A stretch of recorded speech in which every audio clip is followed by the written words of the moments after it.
అస్మద్గురుభ్యో నమః. శ్రీమాత్రే నమః.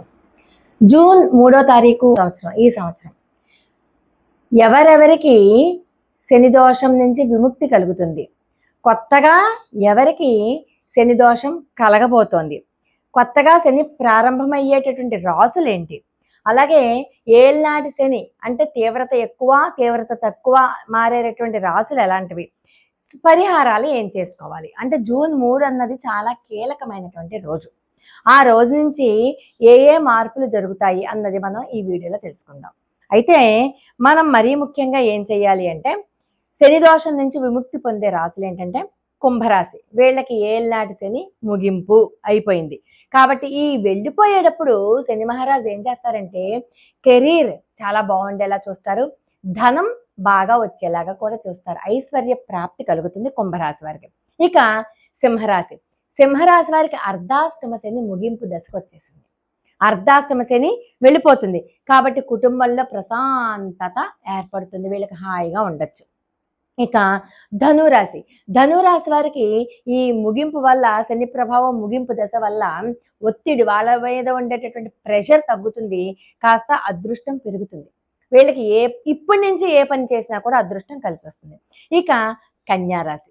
కన్యారాశి వారికి అష్టమ శని ముగింపు దశ కాబట్టి ఈ అష్టమ శని ముగింపు దశలో వీరికి ఇప్పటిదాకా ఏవైనా అనారోగ్య సమస్యలు ఏమన్నా ఉంటే ఆ అనారోగ్య సమస్యల నుంచి వీళ్ళు విముక్తి పొందుతారు. ఇక్కడతోటి ఈ కుంభ, సింహ, ధను, కన్యారాశి వాళ్ళకి ఈ శని దోషం నుంచి విముక్తి లభించేసింది.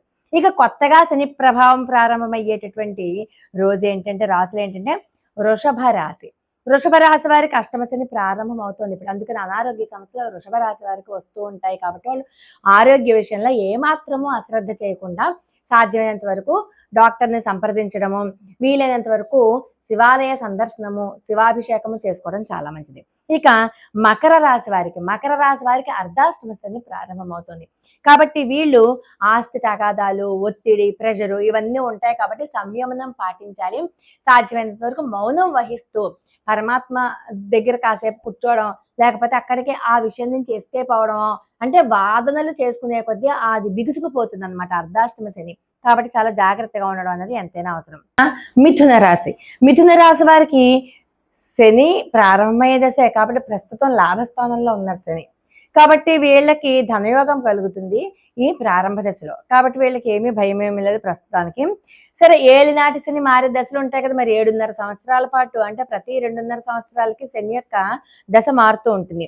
దాంట్లో మీనరాశి వాళ్ళకి చాలా కఠినమైన దశ, ఎన్నో ఒడిదుడుకులు ఎదుర్కొండేటటువంటి దశ, అంటే చివరి ముగింపు దశ కూడాను.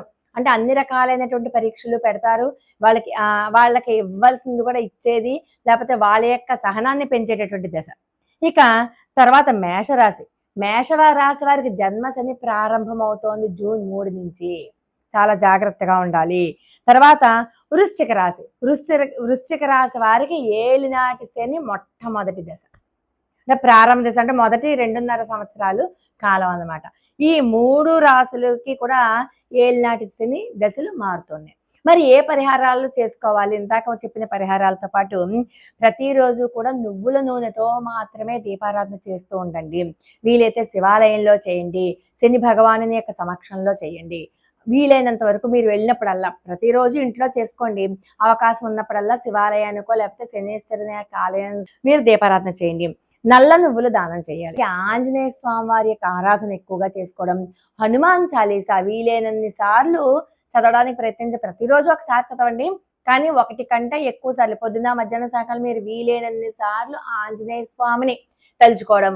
ఆంజనేయ స్వామి యొక్క చిత్రపటం ఉంటుంది కదా, మీ మొబైల్లోనో లేకపోతే మీ పాకెట్లో ఒక పిక్చరో ఎలాగో మీ కళ్ళ ఎదురుగుండగా ఆంజనేయ స్వామి ఉండేలాగా చూసుకోవడం. ప్రతిరోజు కూడా ఆంజనేయ స్వామిని తలుచుకుంటూ ఉంటే కూడా మీకు ఈ శనేశ్వరుని యొక్క తీవ్రత తగ్గుతుంది.